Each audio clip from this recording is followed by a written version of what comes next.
My name is John Carpenter, and I'm sitting here today with the one, the only, Roddy Piper.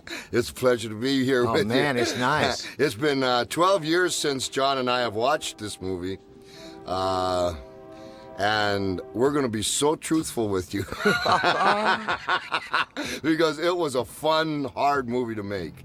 Oh, we had a great time making it, Yeah. though. But we had to put in a little bit of pain and suffering to get it done, didn't we? Yeah, we did, but it was all worth it. You know, like here, remember they should tell me, I says, how much? He says, what was it, $12,000 to have the train pass by? That's right. And so the guy missed the track or something, and we had to do it again. It was horrible. Yeah. Well, we introduced you right away. Here you are. This is kind of an interesting film. This was made during the Reagan years in the United States, and I was trying to say something about it in a science fiction movie, and I was also trying to, I don't know, maybe elevate science fiction and invasion movies a little bit higher than they had been. But you played a man named John Nada. Nada means nothing. Let Nobody. me help you with that. Nothing. Yes. He's nobody. He's worm on the sidewalk when it's raining. That's what nada means. But he's very important to our story. He's the guy who uncovers everything that happens. I think we're seeing the credits here. These are French credits. Basically, they released this movie in Europe as Invasion Los Angeles. I didn't know. Oh, yeah, Invasion of Los Angeles. You know what a lot of people don't realize, John, is you were so much ahead of your time because I think this is happening. I kept the glasses. You can still see through them, can't you? I can still see through them, yes, and I take them to every Hooters I can. No, excuse me. Shame on you. No, I'm a grandfather. Yeah, shame. just teasing there now. Shame on you. Now, we're downtown Los Angeles. I remember these shooting days. Probably you do, too. It was... we had some weather and some interesting conditions in downtown Los Angeles. Like paying the gangs off. Oh, yeah. Paying the gangs off. A lot of homeless folks around. Yeah. Which I must give credit. John is the kind of guy that we needed homeless folks in a particular scene that you'll see coming up. And so John went and grabbed all the homeless folks and fed them and got them a payday and took care of them. And so the homeless folks you're seeing in there are the real homeless folks. Yep. And I thought that was a pretty classy thing to do. I met you, basically, the first time I met you was at WrestleMania 3 in Pontiac, Michigan, the biggest wrestling event of all time. I think it was 93,000 people live and whatever. It was unbelievable. Yeah, situation. Silverdome, Pontiac Silverdome. Yeah. And you had a big suite there, and they said, John Carpenter wanted to meet me. And how do I look? About 40 pounds overweight. This scene here. This is when you're in the basically the unemployment office and you're trying to get a job or trying to get some benefits, and you're saying you're saying that you're basically one of the working poor. You know, you got your tools with you. You're a good man, and they turn you down. And it's very much like it is today, because you get out there and they take a look at you and how you're dressed and stuff, and they don't give you a chance to get a job because of the way you look, but they don't give you a shower to clean up to get the job. So, very true. Raymond St. Jacques is the street. Now, he's no longer with us. He passed on. What a wonderful guy. Yeah, he was a nice man. He was a very nice man. He had a long career in the business. And he plays the blind man who can see. There's a lot of kind of really, I guess you could say, slightly Shakespearean tones to this. Is like Macbeth and the witches, where they're predicting the future. He's kind of well, I don't want to compare this to Macbeth. He's kind of telling us what's going on. Otherwise, we used to drink the wine out of skulls afterwards. Right? That's right. Yes. And interestingly enough, we opened number one with this film, which was fascinating to me. I was really, and me too. Interesting. Was your first starring role? I think you had done a movie before, hadn't you, Roddy? Well, I had been on screen before, but I had never been with a real director. Well, and done a real movie. now. No, I won't pull no punches, man. This is the best job I've done on the screen because of the director. That's fact. It's a fact. And here I can remember this scene and trying to get used to feeling what these, I lived on the street myself, so it didn't take long to kind of get the feeling what's going on. I'm looking and I'm seeing all the different dilemmas that are happening in all the different rooms, and you know what, that's just about what life is like, especially when you get in the burbs or the tenements or whatever country we're talking about. Everybody's got their own little life and they think that that's it and it's all revolving. We've all got these all little lives, but nobody's helping nobody. Yeah. And that's what I think that you were trying to portray. That's absolutely right. And I thought you brought an authenticity. See, I couldn't see some polished guy. I'll say Robert Redford. You need to have a little bit of street in you to play this role, I thought. Yeah. You need to have a little toughness. Little toughness. But I just like you. So now you're trying to get a job as a foreman is telling you that there's no work, and basically everywhere you go, you're kind of running into dead tough wall. times. Yeah, dead wall. Yeah. Nothing to eat. And this was actually a fact of life back in the 80s. It's improved a great deal now, but a lot of the safety net was cut away and so forth. But regardless of that, I got pegged. Still get pegged as oh, there you go. Now you actually get to show off a little physique Now, there. let me tell you the rumor. The rumor was that you had taken my head and put it on someone else's body. And that's why remember, we trained hard for this one. And people don't believe that's my body. What are you talking about? When I got back, and I had to do a WrestleMania or something, the fans were saying that you had adjusted it by computer and put my head on somebody else's body because ridiculous. I could never look that good. That's ridiculous. I don't believe that. No, I swear to God, that was the rumor going around. Oh, man. Oh, that's ridiculous. Now, here's Keith David. He's one of my favorite actors. Yeah.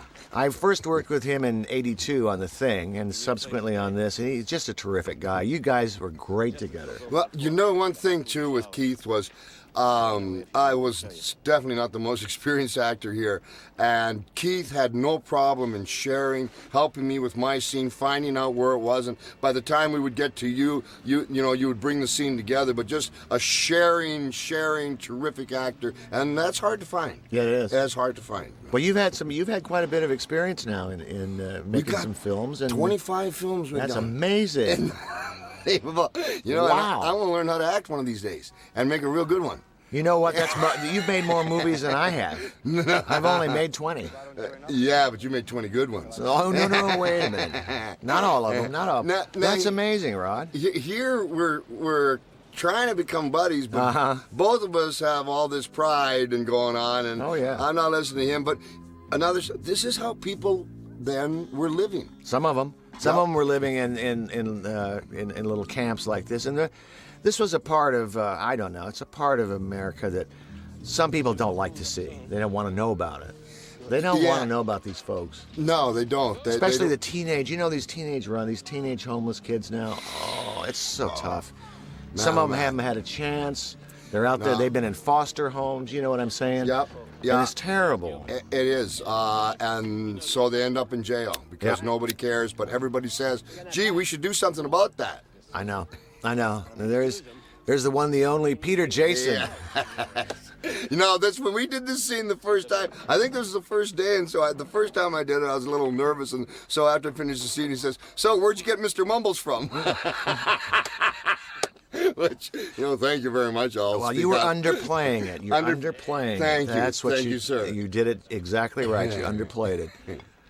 Now, this brings back memories. We were shooting in downtown L.A., but right to the west of the freeway, there's still this area that we built this set. It's still there. They haven't built anything over it. You can still stand down there. This set here? This one right here with a wall there. They've never really fixed it up. I've driven past there and had a little nostalgic moments looking at this area. I remember us out there. We shot days and nights there, and I have some real good memories of this movie. Yeah. You're chowing down there, pal. Eating like you haven't eaten before. But you never had a real. You were never shy about. No, getting culinary from the hand to the mouth. No. We had that down. You had us here starting to bond, and Keith is talking about the government and he's talking about what they're doing to them and the suppression, which was really important to the beginning of the movie, so you could understand where we were coming from. And that's something I remember you telling me about the two characters have to bond together to make this movie work. And this is the scene that we worked hard on. Oh yeah, and you guys, we rehearsed not just the later fights, we rehearsed the acting between the two of you. I remember one day I sent you guys out and I said, be in your character and go have lunch. Yes. And off you went, and you came back and I said, well, what happened? And you said, it was just, we didn't have to say much. There we were together. We're comfortable. Yeah. We're real comfortable together. Yep. That was interesting. Now, this is a nice kind of backlit shot there. Beautiful shot. Now, you had an idea here, but I don't know if I can say it. What's that? Oh, God, what was my idea? Well, the idea was, because of Americana and what was going on, that's my pitiful harmonica playing there. That song, God bless his soul, Jay the Alaskan York made up, called La Brea Tar Pit Blues, just to give him credit. I remember that. You know, who was Jay? What was it? Jay Alaskan what? Jay the Alaskan York. He was 320 pounds, whip around his neck, lineman boots, and he'd go in and he'd say, for breakfast, I want a pound of bacon and a dozen eggs. And I'd say, can I have a Diet Coke, please, sir? You know? Was he in the wrestling? Wrestler? Oh, yeah, he outraised me. Really? Yeah, we fast rod together and threw buck knives. It was giving me an education. I didn't know that. Oh, yeah. Wow. Well, that's really cool. There's Buck Flower, the legendary. Buck. Yeah. Legendary Buck Flower. Now we're in our night sequences, and we begin to find out a little bit from this TV. This is basically telling the truth, but it's coming through, and everything beginning to get little headaches from it. We're kind of laying in the plot here a little bit. It took the hackers months to figure out how to do this. This movie cost about $4 million to make. $4 million. You see, what you did here, just really quickly, back in 1954, they had a thing called the Brunswick Affair. And do you know about the Brunswick Affair? No, I don't. Brunswick Affair was a television they had. And people would buy it, and all of a sudden a housewife would come home with 50 pounds of dog food, and she didn't own a dog. And they would be like Tide. I'm making the products up. 10 boxes of Tide. And what they were doing was just what you had them doing here. They were sending signals out through the TV. I didn't know. Yeah, and it's very in history. You look back at it, and it'll tell you about the Brunswick Affair. I'll be damned. So, and that's why we're getting headaches, and that's why that's exactly what's happening here. So very truthful. Very truthful. Well, hey. Seen MTV lately? Yeah, well, this was based on a short story, this whole thing, 8 o'clock in the morning. But I changed it a great deal. The original short story was by Ray Nelson, and it is a guy was sitting in a hypnosis kind of concert, and the hypnotist said, "Wake up!" And he did, and he saw around him that these aliens were in his midst. So it was like, that's how the story started. But I thought, that's kind of we need to make it a little bit more modern, and slow it down a little. You don't want to find that out right too quickly. Yeah. When the sunglasses go on, when you find it out, I also had to have a visual way of something startling visually. And John, a burning question I wanted to ask for. How did you come up with that beautiful style of sunglasses? How did you find those sunglasses? I don't really remember, except that you kept putting on sunglasses, and finally that was the one. I was with Kurt Russell at the time. And... I don't know. It just looked really cool on you. It did. Yeah. It did. Kind of this the old-fashioned Ray-Ban special. Ray-Ban, big horned, and looks like something you'd see aliens with. Here we go, lonely guy. Yeah. Always walking by himself, which is pretty much the character and pretty much the truth. Oh, is that right? Yeah. A little bit of an introvert. There's Peter Boyle. Look at him. This gets pretty interesting here. Hey, we're taking care of a lot of people here. Hey, John knows something's going on. He ain't no private eye or Columbo, though. Oh, I don't know about that now. I don't know about that. Just because he's a working guy doesn't mean he's not pretty sharp. Yeah. Well, We are being bred for slavery. And here we go again. Yeah. Here we go again. they're pounding them with it. Nobody knows where they're coming from. Our translator is not. Was this this was the first film that you did? What I'm trying to ask is this the first time you actually spent this much time on a movie making it? Yes, this is the highest quality, the most heart I've ever put in any movie of my career. To about a year ago, and I'm most proud of this movie because it really helped you pull things out of me that I was afraid to. People must understand that you got to trust a director. Because you're saying things that you don't. It's almost like your therapist. And John Carpenter is an actor's director. Sweet. Very much so, and spent a lot of extra time with me that probably wouldn't have had to with a more experienced actor, but he did it, and he did not have to. So now I'm hearing a choir. I like choir music. I sincerely do. But something's going to happen here that actually scared the dog right out of me. Yeah, we had that. We had this tie-in here. This is actually right across the street from the other location, and Yeah, right from the camp, huh? Uh-huh. And we were looking at it, and me and my nosy self, I can't stand it. and we get an idea here pretty soon about there's something going on. They Live, We Sleep is coming up. Yeah. Interesting slow pace in this beginning of this film. It's not like a lot of action movies that you see, because it's taken its time to get where it needs to go. A lot of films like to start in the first 10 minutes. They want to hit you with something big action scene, something blowing up.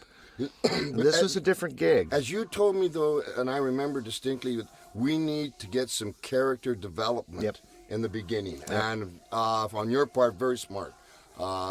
We need to know who you are, because you're not going to be playing a cliched character. You're not going to be playing Steven Seagal. No, I'm not the big beat-up kind of guy. No. Just a regular guy. Yep. So now what's going on here, guys, going? We have to face facts. We've got the choir music going. They're having a kind of a meeting of the humans, you see.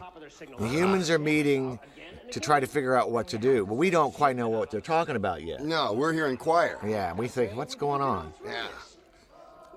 So they're in a church, and this is where they're broadcasting the signals Okay, from. And you're so- kind of finding this stuff out. Well, just like when I was a kid, nosier than hell. Oh, well, what do we got here? Were you a nosy kid? Well, I was a curious kid. Were you? Yeah, I was. But there's a part here that is sincerely scared the dog right out of me, and you're going to see where it is. New people, strong people. You originally came from the neighbor to the north, didn't you, Rod? Well, I was born in Saskatoon, Saskatchewan, but I moved a different place every year of my life. And I lived in Glasgow and Australia and all over. Oh, man. All over. But, like, right here, I know what's going to happen. It's a film, right? It's a movie. You told me. But, now what? Just a second. This thing kills me. Scared the dog right out of me. Is that right? Yeah. Oh, yeah, because he grabbed me by the throat. He's blind. Well, Come on, he's and, blind. I'm okay now, but when I turned around, I didn't expect him to grab me by the throat. You're a working man. Oh, that's fun. That's fun. But the thing, you're a working man. Revolution. Yeah. You touched your hands. You Yeah, could I feel it. felt calluses. Maybe some other time, huh? Yeah, Raymond was great. He was a terrific actor. Yes, sir. I really enjoyed working with him. There's a lot of joy. And then back out you go. Yeah. Well, the interesting thing about this is a lot of actors can't carry a movie, Roddy, and you did. It was on your shoulders, the whole film. You're doing everything. It's all seen through your eyes. But that's because I was leaning on you. Lean on me. I can only do so much. You see, you have to have it to begin with. You had to have the ability to do it, and you did, and it's tough. It's tough to carry a film like this, because a lot of this is when you see through the eyes of the character. When you're building up something slowly like this, you don't talk it. You don't say it in dialogue. It's how the character reacts to certain things. Oh, here we got some Yeah. helicopter action. I am a helicopter pilot, and this is the parts that I love, is flying around. And I never get to do it much anymore, though. Too old and too tired. Too bad. I don't know about that. Yeah. Huh? I don't know about that. Now, here's I was just asking him out on a date. That's what it looks like. Hey, kid, what are you doing later? However, can I borrow your binoculars? Which is actually was a real good kid, that kid there. Nick Adams' son. Nick Adams, The actor, that's yeah. right. Yes, real good kid. So now the nosy guy, huh? What's going on in there? I gotta know. Hey, what's happening? Yeah. Oh, Here comes my bud. one thing that I'm impressed with watching it now is how we shot Los Angeles. Los Angeles to me has always been a really beautiful place, even though it's, it has its problems. But Yes. I fell in love with it when I got here. I just love the architecture. I love it's a desert. It's a desert that we've with water and freeways. It kind of just settle, Yeah. But on the edge of everything, it's still slightly dangerous place. LA. Yes, It's a really unique place. very much. And that's what he's telling me right now. Mind your own business. It's a dangerous place. But no. Naturally curious young guy. Worst place to drive. You had some nice hair in those days, my friend. Nice hair. Bless your heart, man. So it's nighttime. We're going to come up to this big action scene in a minute. Yeah. Which, when shot, I know it looks great on the screen, but man, in living color live there with the helicopters and the things going, it would just be like you would expect when they come and tear down one of these shanty towns. It's unbelievable. The way people were scrambling, they didn't care about the kids, the government, or the authorities here. And well, let's just see what happens here for a second. Yeah. Yeah. And so, first of all, the good guys are getting away, and I don't know, they're the good guys. Well, none of us really know yet, do we? No. The audience doesn't know. We don't know. We don't quite know what's happening. See, but that's what you do really well as a science fiction director, and that you stretch us on, you milk us to the very last. Just like that. Yeah. Here come the cops. Now this was an ambitious scene for us to stage on our little budget. Yes. Every action scene that we had that was this size, we had to really make use of it because Make it work. we didn't have much. Yeah. Try to make it look bigger than it was. I think you succeeded. Yeah, it's okay. We did all right with this. We did some nice stuff. Now, and as we go through here, as an actor, use different subtext and objectives, etc. I had actually gone way back in my own life and was watching these people. We'll get to it here. And I was doing a correlation with what I had seen sometime earlier. So when you take a look in my eyes, I'm seeing that, but I'm actually living it in my heart here. Yeah. Yeah. As you had helped me out, and I've learned. This movie is very real to me. Maybe that's what I'm saying. Very, very real to me. Yeah. And I remember a story that you told me once. I won't go into too many details. go for it. About some of your friends in Fresno one night when you had some encounters with the How about them Cubs? with the Yes. police department and Yeah. interesting story. Yes. Well, we won't go into details. No, we'll do that on the next one. Yeah. Harry Here comes Potter. the bull. Yeah, right. Yeah. The bulldog. Yeah, you see, so they're both. Now, you see, take a look at the guy. He wants to get in it, but he realizes, man, he's seen this before. There ain't nothing. There ain't nothing he can do, and there'll be a moment where he pauses and takes a look around. And I remember flashing back and seeing, maybe not quite this violent, but seeing the same type of idea. And if you catch it in my eyes, it was a painful scene for me to do this particular scene. Really? Two scenes in here that were painful for me. No, I remember the other one, but this one that's interesting. Yeah, and if I can just, there's one, right in about here. Yeah, we lit you from the helicopter. Was throwing lights all over the place. Yeah. That's what. There we go. Bright. In there. Yep.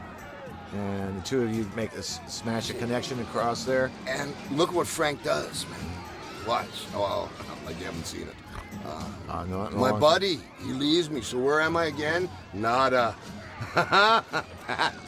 Nowhere. With Nowhere, nothing. man. No friends, no dogs, no doofus. So now it's time to run with a Panaglide following you. Yes, and we know that because you cannot win in that situation. No. And those poor people, this happens to these people every day. And there's many people that have watched They Live that have commented about how the homeless were used and commented on the situation. So you did bring a certain amount of awareness. I'm not saying we cured the world, but we brought an awareness. No, I can't cure the world. Nothing we can do. Yeah. Nothing we can do. Oh, yeah. Kind of shades of Rodney King before it happened. Little Rodney King. Just a tad, huh? Little Rodney King But action there. it wasn't shot quite this nice. No. It's interesting. I hadn't thought of that. No, I just thought of that now. Oh, Raymond, getting the crap beat out of him now. Yeah. So what do you do? Well, What do you do in that situation? you got to keep moving. I think. No, You can't. odds are looking bad. Overwhelming force. And now, that's me when I was a kid. That's what I'm thinking right there. Is that right? Yes, sir. Yeah. Get out of here, You kid. had some hard times, huh, as a youngster. Not that we all didn't have yeah. some hard times, but Yeah, I had a different type of life. yeah. Well, hey.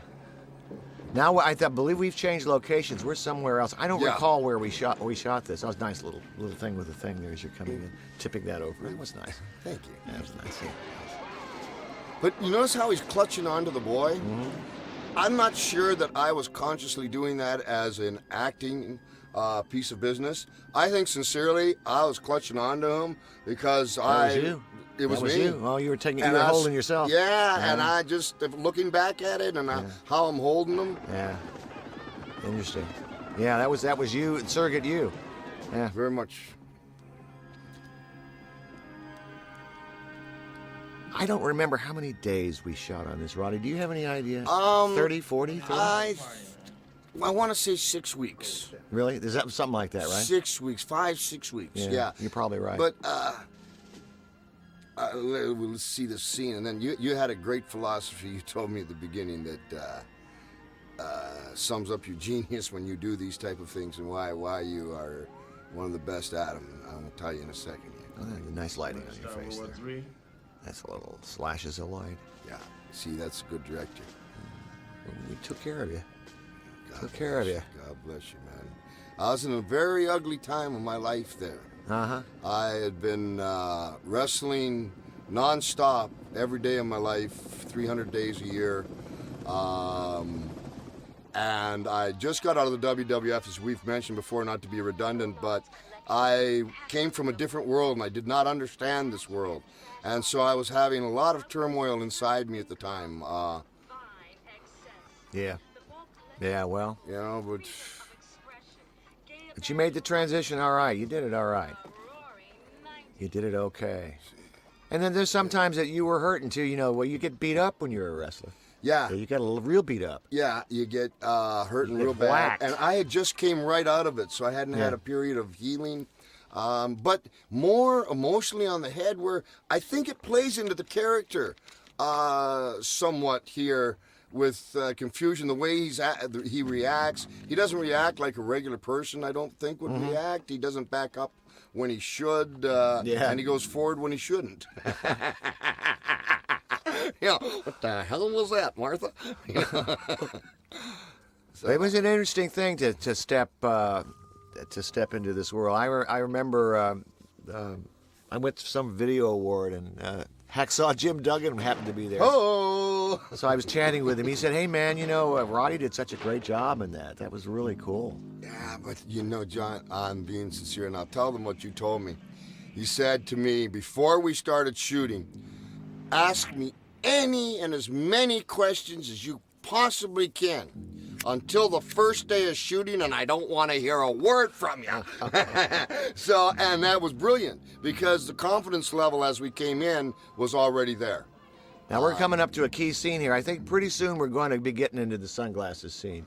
Okay, so And this is one of the ones that I'm the proudest of you as an actor, because you have to do something that's really difficult to do, which is you didn't, through those glasses that we had, you just had to imagine what you were seeing.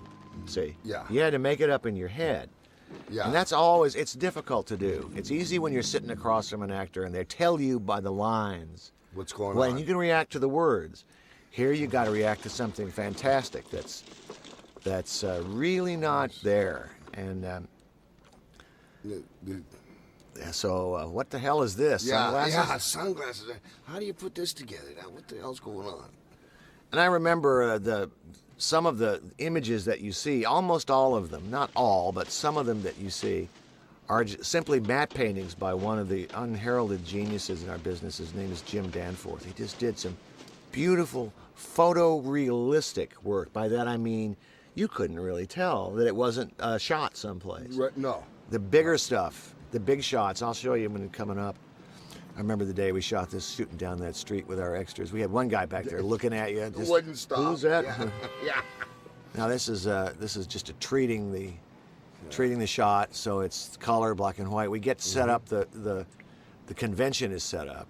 Which was a great idea having, well, there. Now that's a matte painting. That's not real. And he takes it off, and that's a matte painting. Wow. They're not real. Not real shots, but he did a great job of texturing it out. Yeah. So now the audience, without words, you see, which is the gig. You're putting together that this causes a headache, and you're putting together another matte painting. This girl on the side of the building. Up it goes. Mary reproduce. He did the glasses coming down again. You're setting up with the audience something that's nonverbal. It has nothing to do with words. It has to do with you're telling a story without words, which is international language. yeah. It's hard. It's hard to do. I don't want to. I'm not touting myself, but it's a difficult thing to do to get across because you can really get lost if you're not But careful. I think one of the smartest things you did was have it black and white. The difference in black. I love that part of it. Yeah. Well, the luck. Now that's of course a Whoa. matte painting. Yeah, But it tells a story. And then all the slogans were interesting. You know, there's a restaurant in I believe it's Washington D.C. or New York. I can't. That is decorated like this. Yeah.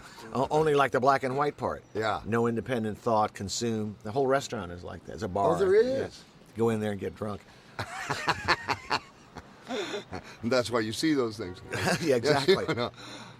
So we're continuing showing the audience and the main character that his world has forever been changed. The world is not like you think it is. Stay asleep, obey, buy, don't question authority. See, and actually, I must tell you, I have this adolescent hatred of authority. I've never gotten over it since I was a kid. I still got it too. I can't handle it. Ask me for my shirt off my back, I'll give it to you. Tell me, not a Yeah, chance. that's it. You know. So a lot of this comes out of that just hatred of authority. What is that? Yeah. I said, what's your problem? We were very tricky. I didn't want you to see these things too closely and too much, because the minute that you do it too much, you're kind of screwed. But just enough, Yeah. just enough of the face. Thank you, sir. We held that one because it was a little further away.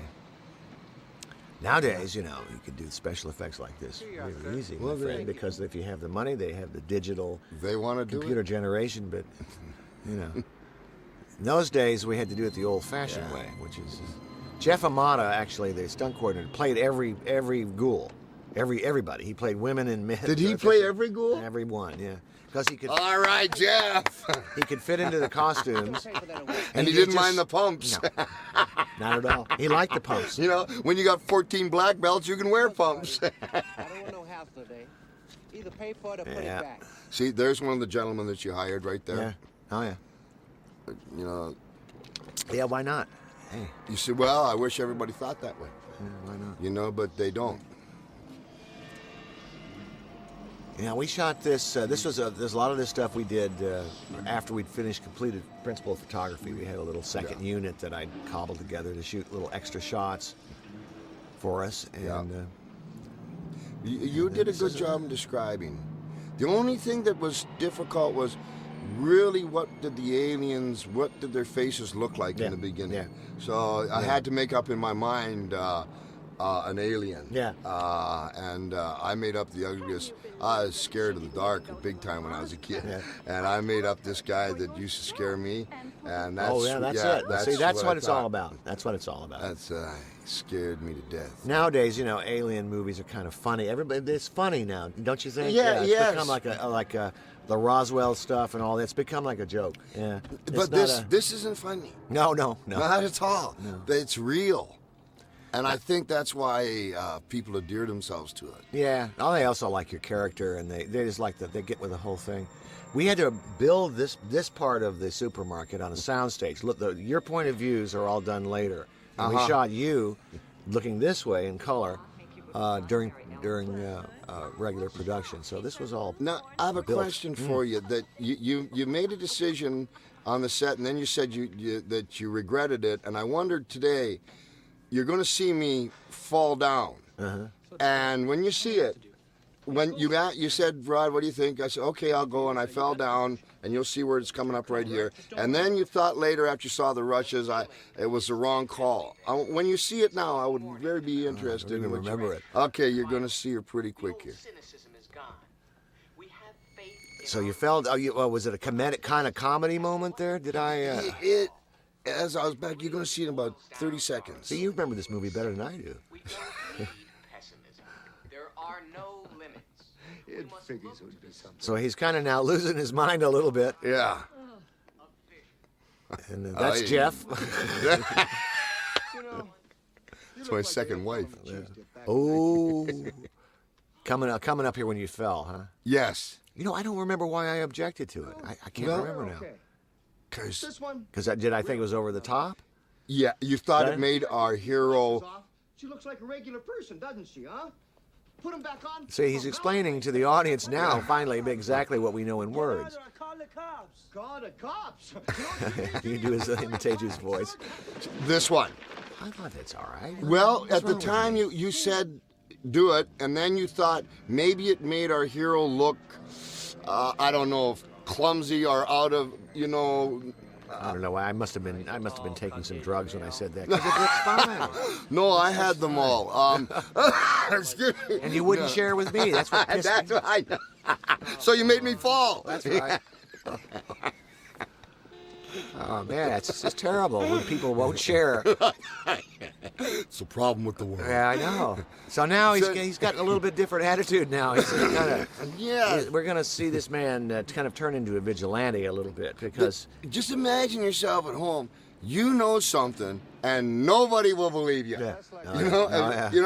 Have you ever been in that spot with your wife? I have. oh, we get to do a clothesline here. This is fun. This was fun. Get those glasses. Tooth fairy. Fun. I had never seen that in movies except for I had only seen it in wrestling matches. I really wanted to. There was a clothesline in The Longest Yard, that old football movie. where Burt Reynolds. boom. Yeah. Puts his arms out, right? The Jaws guy. Yeah. Oh yeah. Richard Keel. That's Richard it, Keel. yeah. Easy.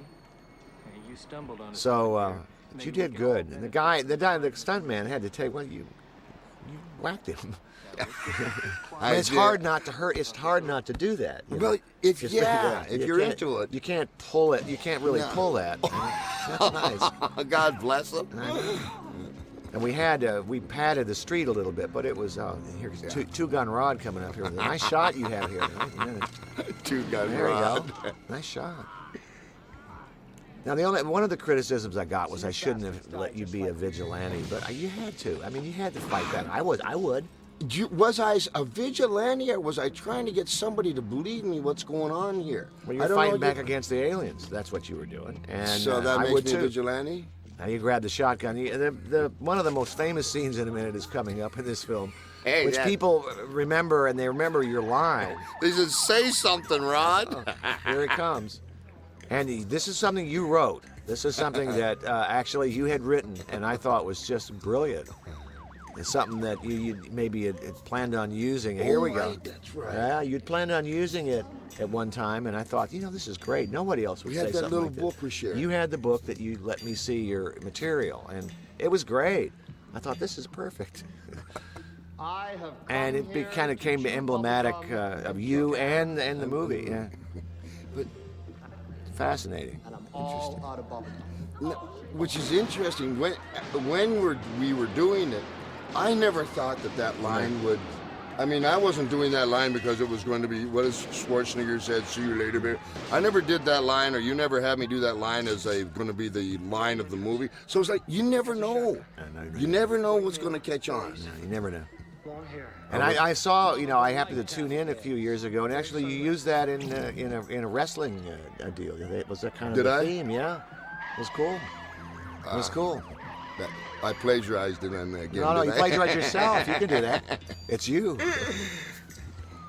So we continue on. Yep. Now, there's a man alone against the world for a while here, isn't he? Yeah. Now, Man John alone. Schneider's the one who told me how to cock the shotgun, just so you know. Is that right? Yeah. As I come through, I said, how do I do it cool? Yeah, a little animated deal there. Yeah. And you blow it away. Come to show 'em where I am. Hey, listen, man, I would do the same thing. If I was if your character in your shoes, I'd be doing all of this. All of this. I'd be Yep. crazed. We have a little adventure here in a minute with... Now, do you remember this? I said drop it. Hey, okay. You don't remember the first take, do you? no, what was it? Tell me. Okay, so the man comes out. Now, you hear what? Beat your feet, I say to him, right? Yeah. He takes off. His first take, his interpretation, when he beat your feet, he started running on the spot. You remember? Remember? He started running on the spot like and I didn't. I mean, he was trying his heart out. No, that means leave. That means Oh, I've forgotten that. Do you remember? Beat your feet. Beat Oh, your feet, and he started running on the spot. Oh, no. God bless him. His heart was into it big time. He just. Here's Meg Foster entering the movie. Meg was a Yeah. terrific actress. I really enjoyed lovely working with lady. her. And then she's... And can hit you with a bottle. well, she does. And you guys did good together. It's kind of a clash between two worlds. She's the upscale girl, and Yes. you're the working guy. And Yeah. And unfortunately, you need her to get away at this point. So we released this in, I believe it was the fall of 1988, I believe. 88, I think. The fall of Yep, 88. Yes. Fall of 88. Trying to get it close to Halloween. Yeah, fall of 88. And that was a while ago. Was it 12? It's been 12, 13 years now? Has it been that Yeah, long? I think so. You know what? You don't look a day older. Hey, that's fair. I know the truth. I know the truth. Age is a funny thing. It's a funny thing. Well, those young kids don't understand that. I talk to them and complain about how. Yeah. And I said, you're not going to know till you get there, pal. No, You know? and you're not going to believe me right now. No, either. not a word. I'm saying. He said, what the hell? You know what bugs me is that it just gets harder, physically, harder and harder to make films because of the work, the pounding that you take. I just as you older you get, the tougher it is. Yes. More recoup time. Yep. You know. You need. Yeah. Yep. It's yeah. not like the old days. You used to be able to just go, man. Just grind them out. Yeah. Well, So like now you, that- you said you fought. I mean, 300 days a year. Come on. I mean, it probably was easier in the beginning, and then it got harder A and lot harder. easier. Now I've had over 7,000 pro fights to hold the world's record. 7,000? 7,000. Closest to me is Flair with 5,000, Ric Flair. And now it's like 7,000. My 7,000. Yeah, to get in there one time now is a strain. You know, where I just jump in there before.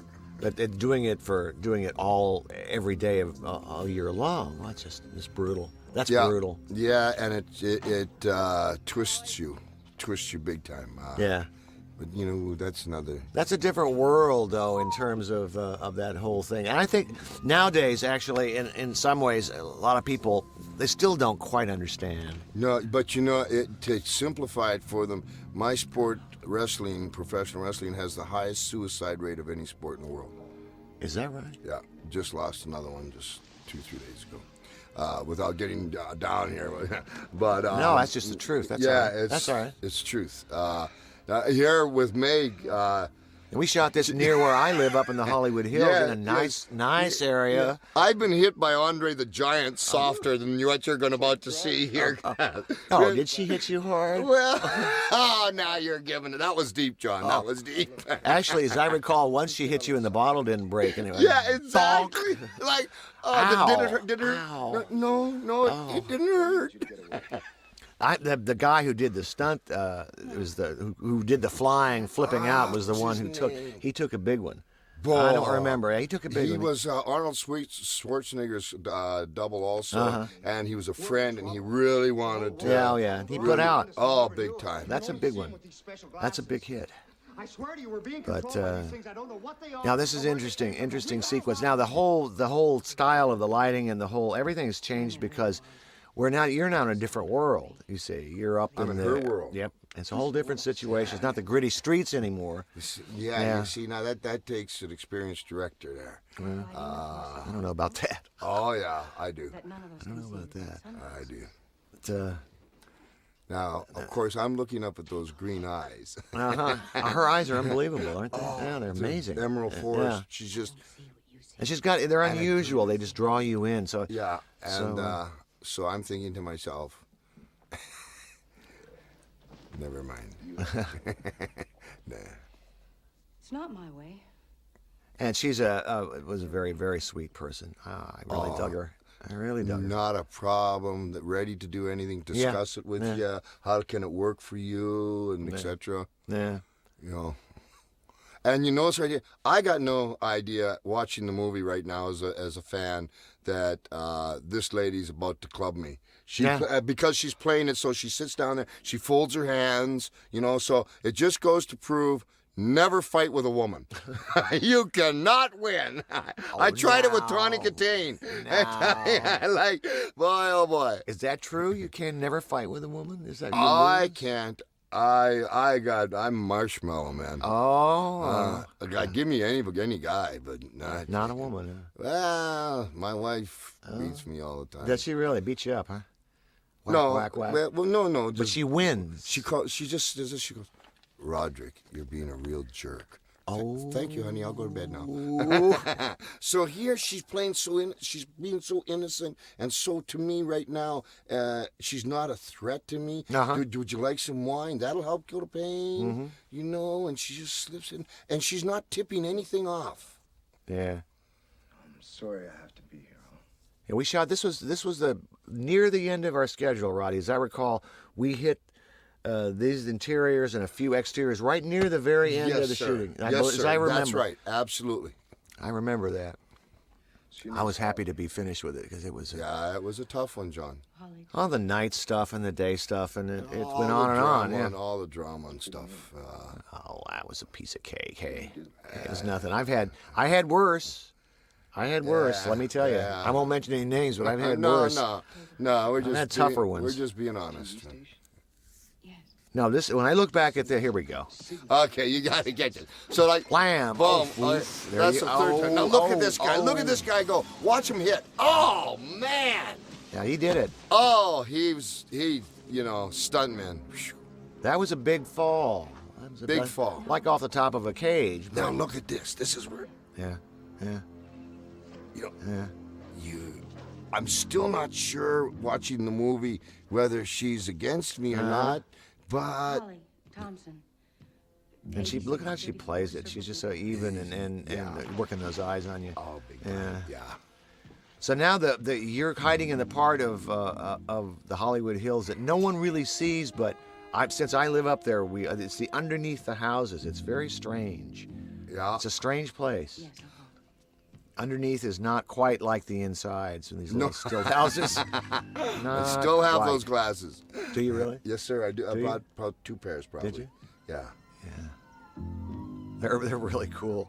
They were. Now that's coming down my street. Actually, I live over there. That's coming down your street? Yeah, it is. It's coming down Hollywood. We're up on Franklin shooting down. I just got rid of a stalker. Oh, did you? Oh, yeah. 2 years stalking my family. Gun runner. Oh my God. We'll continue. We'll talk about that later. Yeah, yeah, it's been. Now the one thing that John, that you and I agreed on is, we touched on earlier, but with this hero, he hurts, and the more he gets beat up, the more he gets beat up, the more people are going to feel for him, rather than being this tough guy. That gets sold for me to watch. I'll name names. Van Damme, I have nothing against the guy, what he does, but, you know, you'll go through this scene and all of a sudden, out of nowhere, you'll have this big fight that means nothing and big kicks, and the fight means nothing because the fight doesn't do what we did here. The fight matches the story. Mm-hmm. And not to ruin the rest of the story here when we get to it, but there's a reason for this fight. And whoever came up with the idea was, the best part about it was a fight between, we decided, two friends. Yes. Oh yeah. And that put a whole other context on it. Yes. And we'll get to it here. Well, it was the. Also, you can look at it any number of ways. You can look at it as, here's the friend trying to show the other friend exactly what reality is. Yeah. Here is the white man trying to tell the black man who's oppressing him. You can see it in a whole number of ways if you want. Very much so. I just took it very basically simple. It just played itself. Keith's character, I just don't want to be involved with you. You're trouble. You're reaching out to him saying, come on, let me show you the truth. Nobody see you. And that's the way I took it. I've had a rough couple of days. You can see Keith's great acting. I don't want nothing to do with you. He's terrific. How many people did you kill? He's terrific. He's also a wonderful guy. Crazy son of a bitch. I gotta show you something. No, you ain't He showing did a me great job in a science fiction movie called Pitch Black. Was released a couple of years ago. It was really good. He played basically a mullah, a black man. You know, he played a priest almost. It was really bizarre. He was great. I love him to death. And he's also in Platoon, wasn't he? No, I don't know. He might have been. Okay, we're getting near this. Yeah. So now this moment. guy's he's getting pissed off. I mean, you know, nobody's believing him. He's got the dog kicked out of him by a woman. Where are the glasses? No. Dumpster diving again? I thought I stopped that when I was 12. You know, here we go. This is an interesting shooting. I was in the inside on that hookup when you fell out. It's an interesting place to be in there. You were making sure it wasn't getting hurt. Because you remember you saying to me, hey, you can slip down fast on these cardboards that you had there. And so you had me rigged up real good. See, do you know what dumpster diving is? Yeah, well, sure. Well, like when I was 12, I did a lot of dumpster diving. So this, again, you know, you hit home a lot with this, but we talked a lot, didn't we, John? Yeah, we did. We got to be fairly. Well, we got to be close before I even finished the script. We talked a lot about what we wanted to do, what the kind of movie and the kind of character we wanted to play, that you wanted to play. Yeah, yeah. Okay, here's the direction we're going to go. You know, that was the important thing. Here you are, coming out of the. My dumpster. Chinese food today. Ooh. Got my glasses. Oh, he left all the trash. I was going to say, terrible. You know, well, he's a city worker, you know. Littering. This terrible littering situation. Yeah. Here. Okay, now we're about to start one of the great fight scenes in movie history. I go that far to say I think it's because I think, look, it's a real fight. It's not a flashy fight in terms of you guys don't have kung fu going, you don't have martial arts, you're not flying through the air. No, you're just going at it. Two rounders. Yep, and. Stay away from me. And, I'm telling you, you dumb son of a... boom. Ow. Ow. Stop. No. Now, I'm going to brag on you now because you guys rehearsed this fight, month and a half, 2 months. 2 months in my backyard. In your backyard, a long time. On and on and on and on. Yeah. And you had it down. You guys are making contact in this fight, and I'm really proud of both of you for being able to. You trusted by that point. You knew what you were going to do. Trusted each other. Yep. You knew how to pull it off. Yeah. We spent 3 days in this alley with you guys. And you set up, I think you set up three different cameras. Sometimes I did. And to get everything we needed. And you went right at it. You both You both understood. And, you know, Keith is not a fighter. He's in a the sense. dancer that hits like Ernie Shavers, Yeah, and he does great. He's great. He came right into you. Really helped him figure it out. I remember as we get going. I'll tell you in a second. So when you can. Don't want to fight? Stop it. No! Yeah, and the thing is, it's almost a reel long, the fight, in 10 minutes. It's almost that long. So But didn't you cut some out of it? You had to cut it down some. not too much, man. I used every piece of footage we had except the mistakes when we I could certainly, see certainly. when I see the misses on camera, some of the really hard hits, but no. Now, I like this part very much. The lift up and the Yeah. and then Involved. Get away from me. And you're right about what makes this fight interesting is that it's between two people who really do like each other. And it's going to show here in a second. In one part you had us do. Just give it a second. Now put the darn glasses on, would you please? Am I asking too much here? Put him on. You're looking a little bloody there, dude. What's going on here? Oh no! Ah, please. And then Whoa, whack. oh. Oh God, that's hilarious. Over a pair of I know, sunglasses, I know, right? I know. Two friends. Two stubborn guys, I would say. Let me put it that way, okay? Now, here, I'll tell you really quick. We were going, and every once in a while, Keith would miss and catch me. And right here, I said, Keith, you're killing me. Just hit me. And away we went. It's hard to do it that fast, my friend, Yes. because it's hard not to hit. It really is. Of course, you know that. Hell, Well, I'm not telling yeah, you. but Oh, for ow. Keith, oh yeah. Ouch. Splashing around, biting. You son of a gun. Bang. Bang. Which our hero keeps getting the dog kicked out of him. That's what I like. We love that, though. Everybody Yeah, loves that. I like Loves that. Love it. Whack your hero a bunch of times. Yeah. Oh, it's getting mean Hey, now. getting a little mean. Ow. Oh. Oh yeah, haven't had a kid since then. Oh, damn. Good thing rough. I got all my work in before then, Wow. So now this especially where it shows about the friendship part. Mm-hmm. So I'm coming out there with a 2x4, and I'm mad. And all of a sudden, he gets the bottle. Yeah. And what is he going to do? He's going to come after me. And then I go, what am I doing? He's my friend. Yep. Whoop. Ouch. And you laugh. Whoop. And pisses him off. And here we go again. But I didn't want to kill you. Just put the sunglasses on. That's the charm of the fight, I believe. I believe you're right. You're right. You're right. I mean, it's one thing. Look, it's one thing when you have a fight against an obvious villain. That's okay. different. It's easier. Yes, much It's easier. easier. And the style of the fight changes. It's different when you have these two men have a relationship and they have a connection between each other. Yeah. And Then that's it's- what you established at the beginning. So Yep. this works. Yep.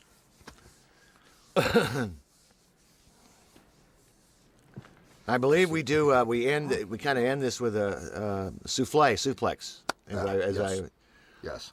As you asked me one night when we were at the Valley office. You said, "Okay, what kind?" And you started doing it on me. From here. Oh, Jesus. hang on. I got the idea. Well, wait a minute. Any one of those will work, thank you. Whichever one you want. No, it's fun. You showed me a couple of wrestling things, which were really fun to see. The getting out of the headlock was interesting. Ah, yes. I never thought of that one before. So it's basically a gut Yeah, wrench, isn't it? Bang. Yes. Gut wrench.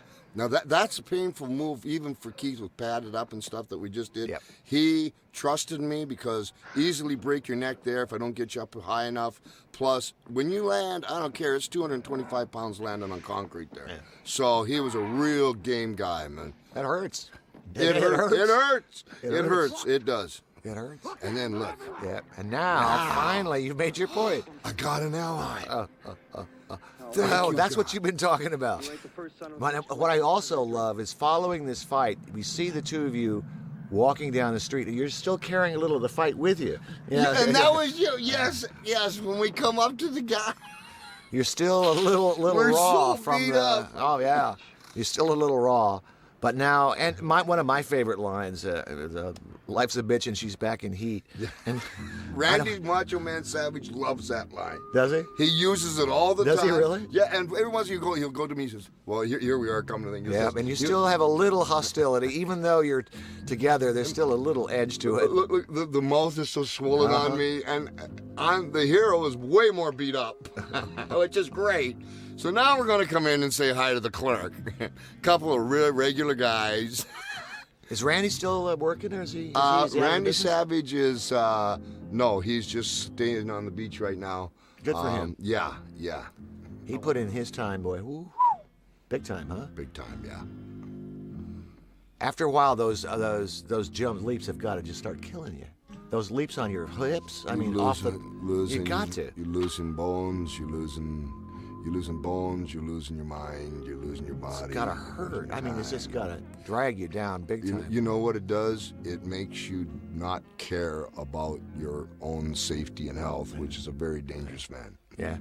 That's You know, not good. if you're going to fight somebody that doesn't care about themselves, hard guy to beat, because there ain't nothing. You got to kill them.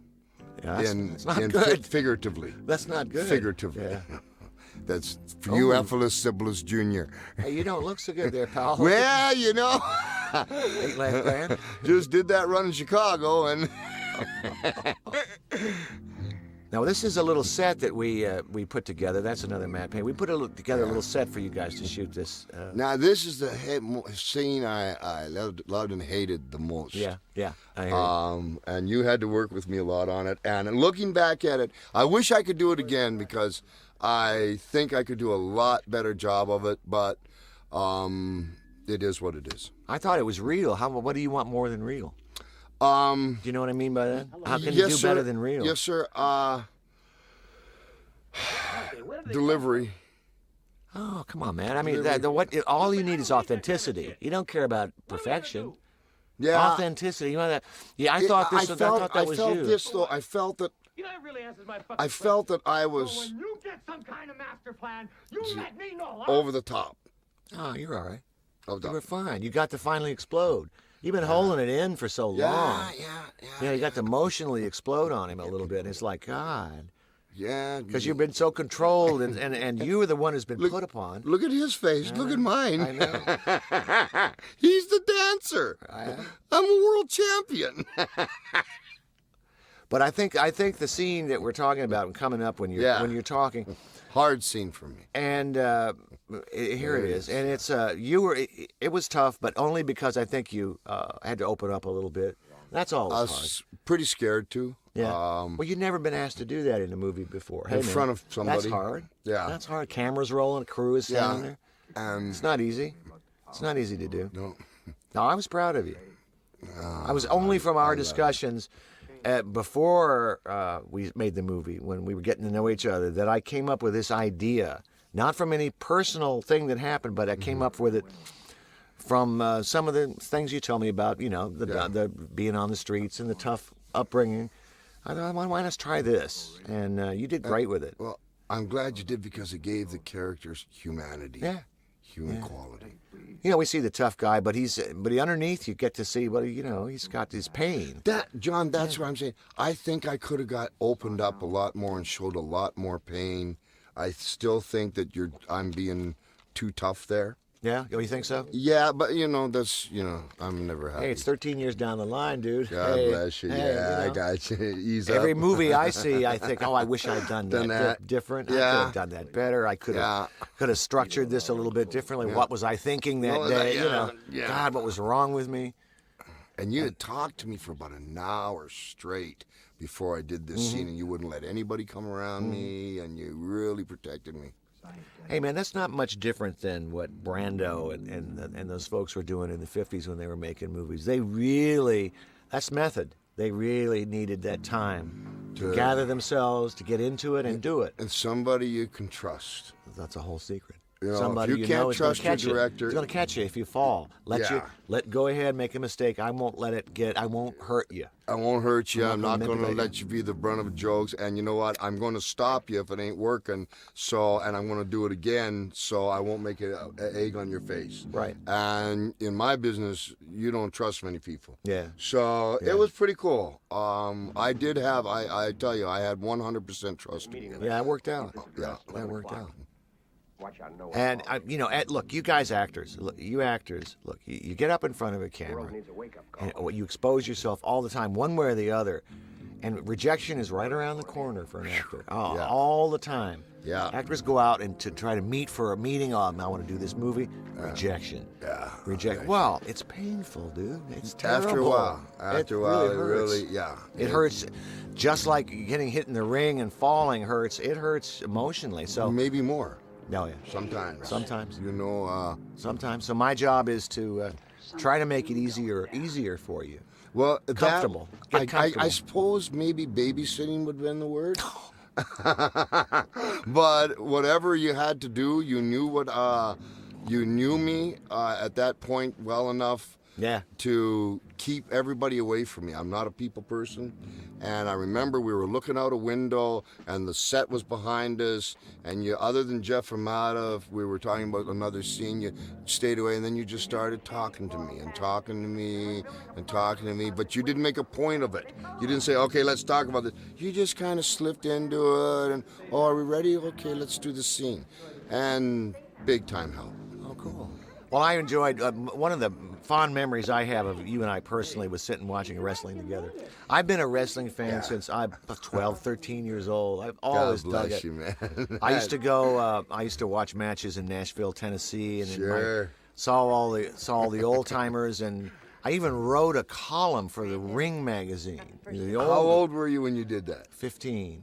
That is sensational. I would go to the matches and I would, report Do them. you ever have any of those left? Oh, somewhere. Oh, geez, they're collectors. I remember when Freddie Blassie came through the South. I guess he was on a tour fighting. The Southern Heavyweight Champion. He was fighting Tex Riley's an old timer who finally passed away. But I actually got to see. Oh God, what was his name? He's still teaching. He's one of the most George famous. Animal Steel? No, even older than that. Champ from way long ago. I can see his face. He was on the documentary that they did recently. Jake, not Jake. They did three people: Brett, Jake, and Sell out right away. shoot that other guy. But he was an old world champ. Actually from the 40s. We're talking way back. I'm sorry, I don't. Way back. Yeah. Oh yeah. Here now we're all in the story. We're all kind of getting on the same side here, and we know that we are definitely outnumbered. But I don't really want to. Yes, I will use this.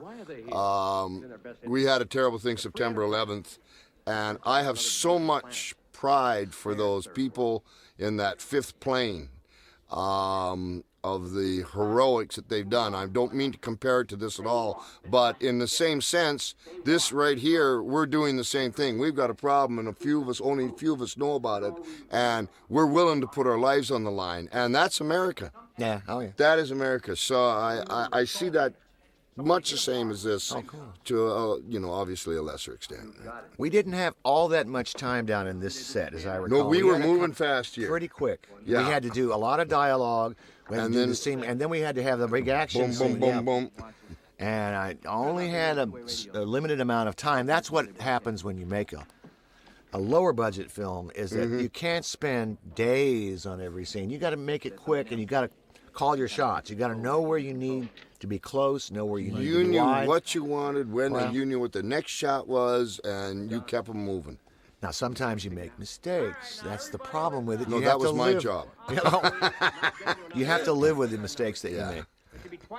Now, Pete gives his big speech here, which I remember something about him. He asking me a acting question. I just sat here with Pete yesterday doing another movie we did together. He's unbelievably funny. But he had some problem with this particular Exposition. Exposition is hard for actors. It's hard. Yeah. Yeah. It's just hard to give the information out. Yeah, and because it's not emotional and it's hard. It's not conversational. get it It's out like there. Yeah. X, Y, Z, A, B. This is where we are in the story. Yeah. Don't stand a chance with a few But he guns did a and great job. He's But a he great- he didn't like his performance here. Is that what you were saying? Yeah. Yeah, he was. I had to do the same thing. You which see, is now like, I'm Pete, going. I think he's great. I know, but Pete, you're doing great. Don't relax. Every actor has the same problem. You all are the same. You got to understand that. You all feel the same way about your work. How you felt earlier about that one scene. Yeah. Every actor feels that way. I have So never seen would an you, actor. Would you call that insecurity, or would you want or perfection? Trying to reach It's perfection. I'm calling it part of the profession of acting. I've Trying to do the best you never can? seen an actor that I've worked with ever say, you know, I did a great job. Every one of them has said, I could do better. Every single actor. And that's something. Yeah, I feel. every one of you. I feel the same way, and It I makes it- very seldom watch myself. Yeah. I don't like to watch myself much. So that's why they have this plastic bag here beside me. And that's interesting because you have a tear, an interesting tear in you as you love to act, Oh, I love it. but you don't really like to watch yourself, and that's fascinating. No, and I don't watch myself wrestling. You don't? No, sir. No, That's interesting. I wonder why. I don't You're like too critical. myself. You're too I don't critical like of myself. yourself. Yeah. Well, see, there you go. I don't like You're myself. hypercritical of yourself, and that can be. But see, that can be destructive for an actor. You gotta let go of that for a while. At some point. Some point. You can't be eating yourself up because. Yeah, as I've aged, you know, here, this was shot great because, like you said, we didn't have no time. Yeah. And there was smoke and stuff going around. The only thing that I got a gun. All right, John's giving me a gun. Finally. Finally.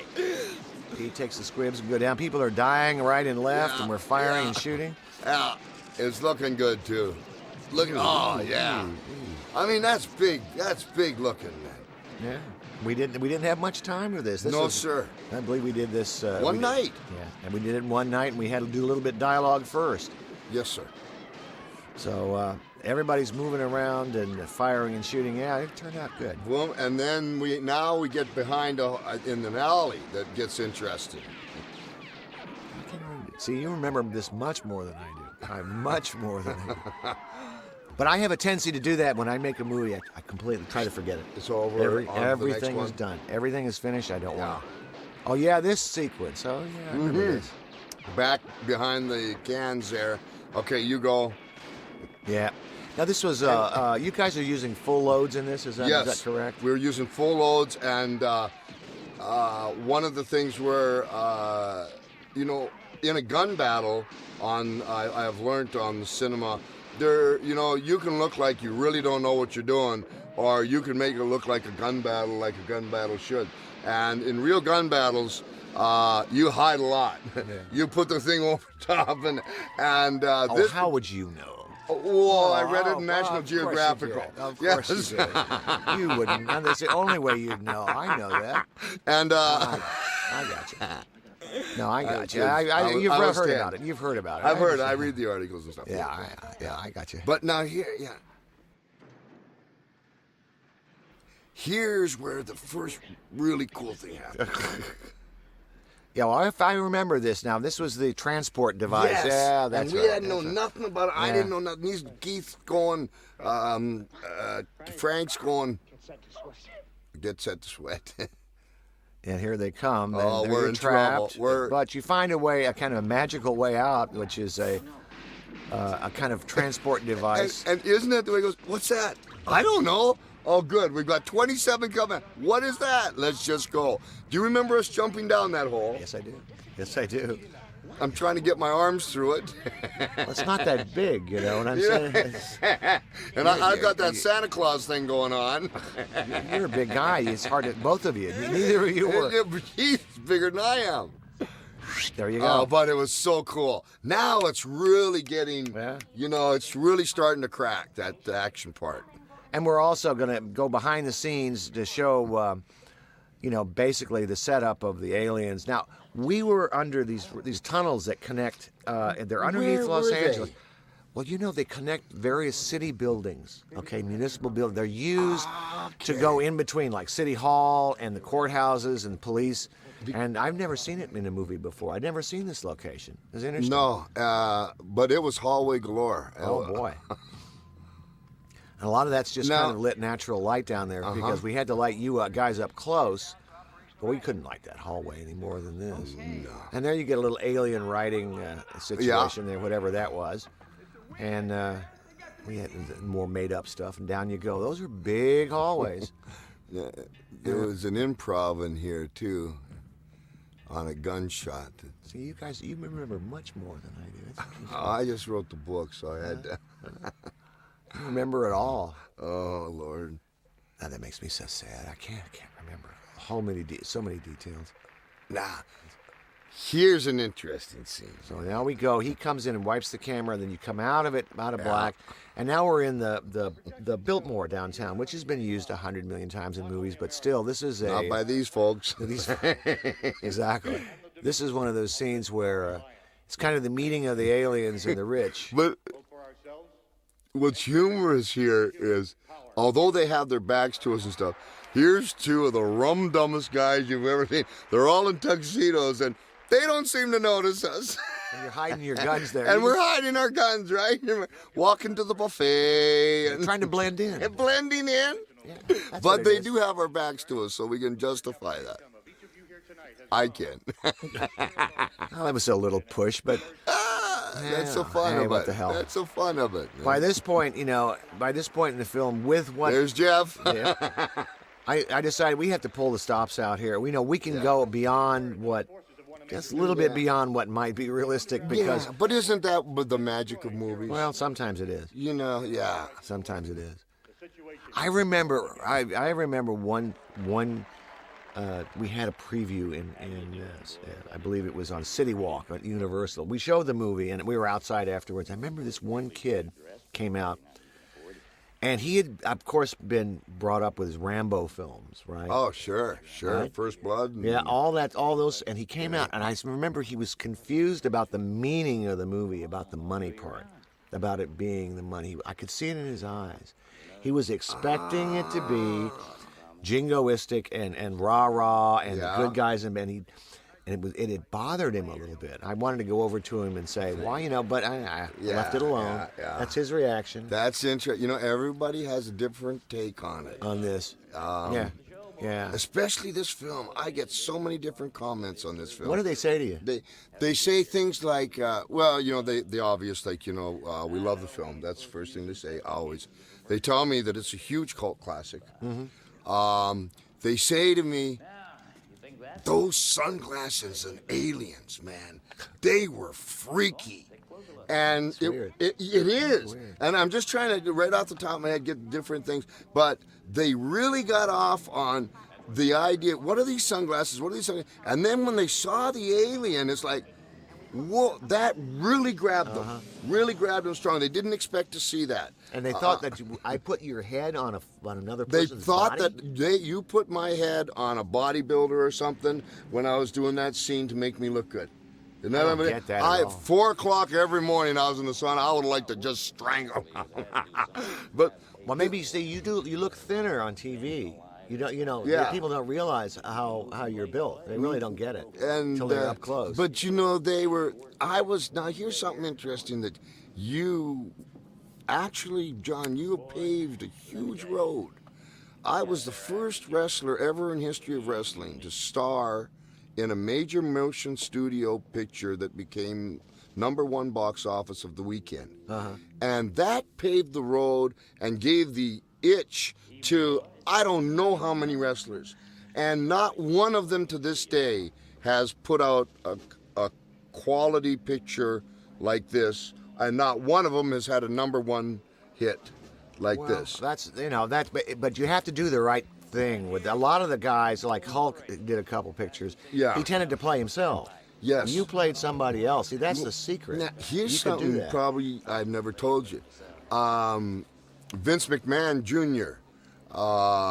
That's the one who's running it now, right? Yeah, exactly. Or the WWF. I was hired by his daddy, but when he didn't want me to do this movie with you at all. Yeah, I figured and he said through a lawyer that I was doing one time, he said, you tell him that Hulk Hogan and Roddy, we were called the franchise at one time, Hogan and Piper, and he says, you tell him that Hulk Hogan and Vince McMahon are the only true blue WWFers.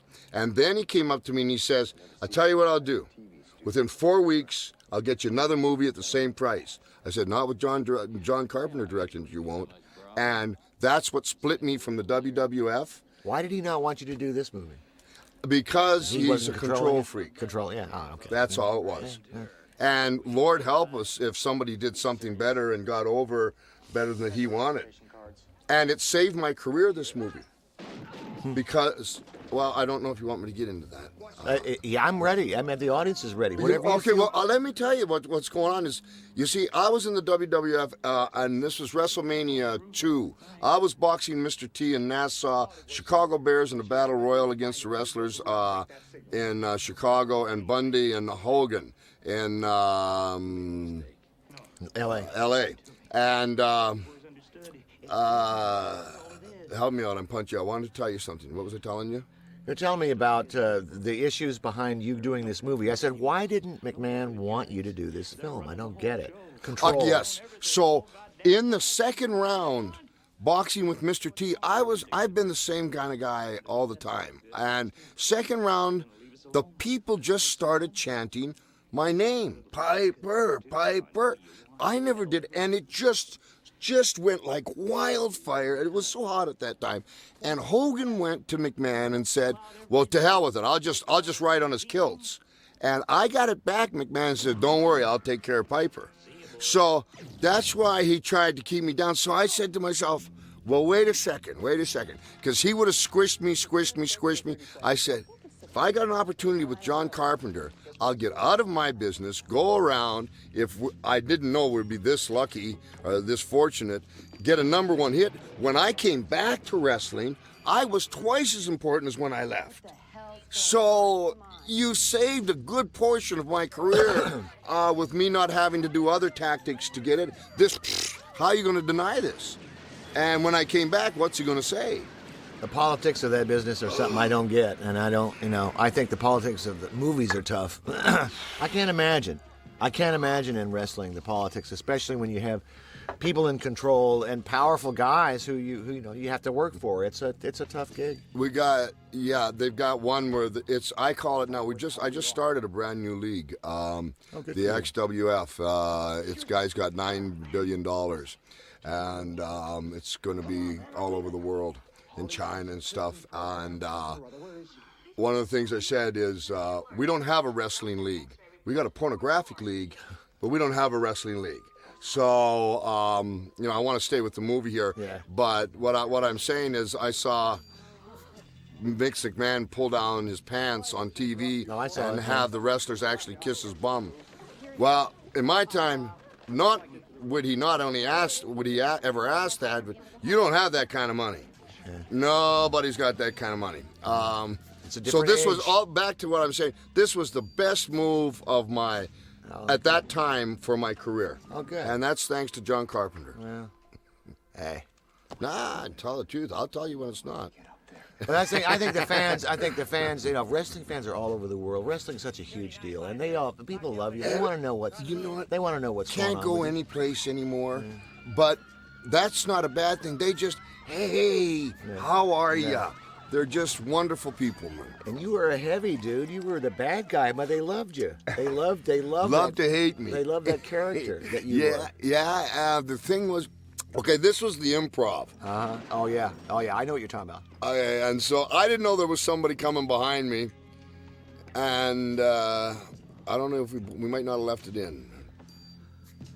But I thought I was pretty slick, but that was only 5 seconds of the entire movie.